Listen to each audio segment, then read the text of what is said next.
ஆளுநர் தமிழ்நாட்டின் அடையாளங்களை ஒவ்வொன்றாக அழிக்கும் முயற்சியில் ஈடுபட்டு வருவதாக துணை முதலமைச்சர் உதயநிதி ஸ்டாலின் குற்றம் சாட்டியுள்ளார். சென்னை அண்ணா அறிவாலயத்தில் மாற்றுக் கட்சியை சேர்ந்த 3000 பேர் முதலமைச்சர் முன்னிலையில் திமுகவில் இணையும் நிகழ்ச்சி நடைபெற்றது. அப்போது பேசிய துணை முதலமைச்சர் உதயநிதி ஸ்டாலின் டங்ஸ்டன் சுரங்கம் அமைக்கும் பணியை தடுத்து நிறுத்தி தாம் கூறியதை முதலமைச்சர் தற்போது நிறைவேற்றியுள்ளார் என்றும், வருகின்ற சட்டமன்ற தேர்தலில் 200 தொகுதிகளை வென்று வரலாறு படைப்போம் என உதயநிதி நம்பிக்கை தெரிவித்துள்ளார். திமுகவில் புதிதாக இணைந்தவர்கள் அவர்களுடைய குடும்பத்தினரையும் திமுகவில் இணைக்க வேண்டும் என்றும் உதயநிதி ஸ்டாலின் கேட்டுக்கொண்டுள்ளார்.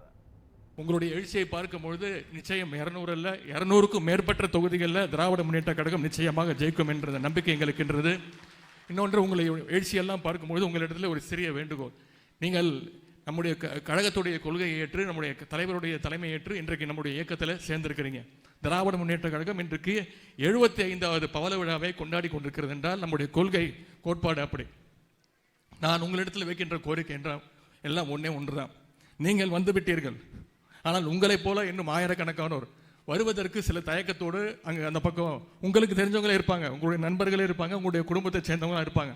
அவங்க இடத்துல நீங்கள் எடுத்து சொல்லி அவங்க அத்தனை பேரையும் நம்முடைய கழகத்தில் இணைக்கின்ற முயற்சியில் நீங்கள் ஈடுபட வேண்டும் என்று கேட்டுக்கொண்டு, வந்திருந்தவங்க அத்தனை பேரையும் வருக வருக என வரவேற்று உங்கள் உழைப்பிற்கான அங்கீகாரத்தை நிச்சயம் நம்முடைய தலைவர் தகுந்த நேரத்தில் தருவார் என்று கூறிக்கொண்டு மீண்டும் வாய்ப்புக்கு நன்றி கூறி உங்களை எல்லாம் வருக வருக வரவேற்று மகிழ்கின்றேன்.